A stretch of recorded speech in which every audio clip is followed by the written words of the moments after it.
Bonjour et bienvenue dans notre émission Un spectacle, un métier. Aujourd'hui, nous allons vous présenter le métier de costumière avec la chef costumière du TND. Elle sera pas là. Quoi Avec Mathilde, super costumière. Allez, venez, n'ayez pas peur.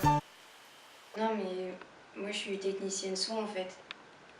Alors, bonjour Mathilde. Bonjour. Est-ce que vous pouvez expliquer à nos chers téléspectateurs qui nous regardent ce qu'est exactement le métier de costumière?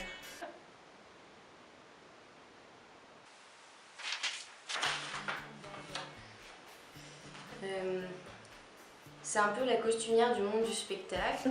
C'est elle qui va imaginer, fabriquer et accompagner jusqu'au plateau les costumes de tous les personnages, que ce soit pour le théâtre, le cinéma, la télévision, l'opéra, etc. Très bien, mais quelles sont exactement les activités que vous êtes amené à faire dans ce métier? Alors tout d'abord, le metteur en scène m'explique son projet et à partir de cela, je vais pouvoir concevoir les costumes et me mettre au travail.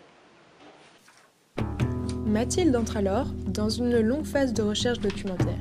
Elle va consulter des livres spécialisés dans le domaine de la mode et du costume, selon la période historique qui l'intéresse, pour correspondre au mieux au projet du metteur en scène. C'est vrai que cette phase est importante, elle me permet vraiment de me plonger dans l'apparence des personnages ainsi que leur psychologie, grâce au scénario ou à la pièce, et je peux ainsi imaginer les costumes. Ni une ni deux, Mathilde s'attaque au dessin et au croquis pour donner une idée au metteur en scène de ce qu'elle a en tête pour chaque personnage. Alors une fois qu'on est d'accord avec le metteur en scène, je vais acheter les tissus, je vais les couper, je vais les coudre aux mensurations des acteurs. Hop hop hop, Mathilde a du pain sur la planche. Coudre tous les costumes des personnages avant la représentation dans quelques semaines. Une fois les costumes faits, je dois accompagner les acteurs à l'habillage et parfois effectuer quelques retouches et ajustements selon les besoins. Mais alors, dans quel type d'environnement pouvez-vous travailler? Alors ça dépend, je peux être salariée dans un théâtre et posséder mon propre atelier de création. À ce moment-là, je dépends d'un employeur qui est public.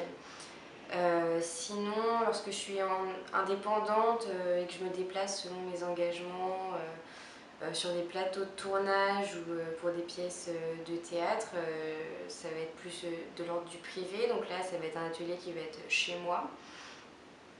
Je dois du coup être assez flexible en termes d'horaire et puis en termes de déplacement pour que le spectacle puisse continuer. Donc je suis intermittente du spectacle.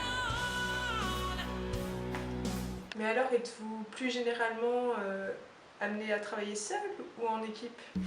Alors je travaille surtout avec le metteur en scène, puisque bon, c'est son projet que je dois mettre en lumière évidemment, mais aussi tous les membres de l'équipe qui participent à l'esthétique du spectacle, comme le décorateur, le maquilleur.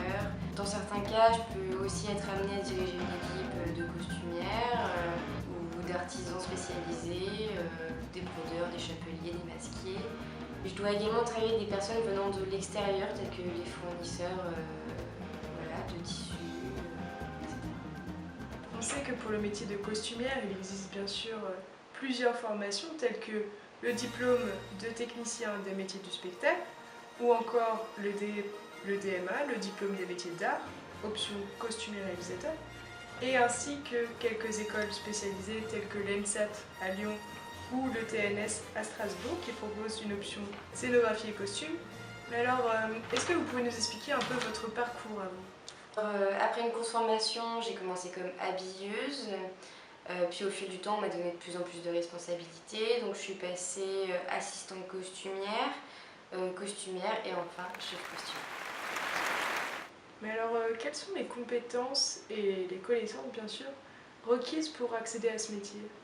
Alors, il faut une très bonne connaissance en histoire de l'art et de la mode, évidemment, une connaissance aussi des matières textiles, de leurs propriétés, on ne peut pas faire n'importe quoi avec n'importe quel tissu. Et puis, maîtriser le dessin, puis être habile de ses mains, ça me paraît évident. Et puis, savoir coudre, avoir une certaine connaissance de la couture, donc concevoir et créer un vêtement. Et alors, selon vous, quelles sont les qualités d'une bonne costumière? Les qualités, il faut être patient. Aïe sens artistique. Faut être débrouillard.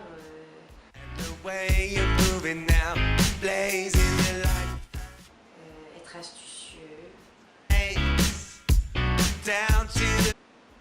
Minutieux.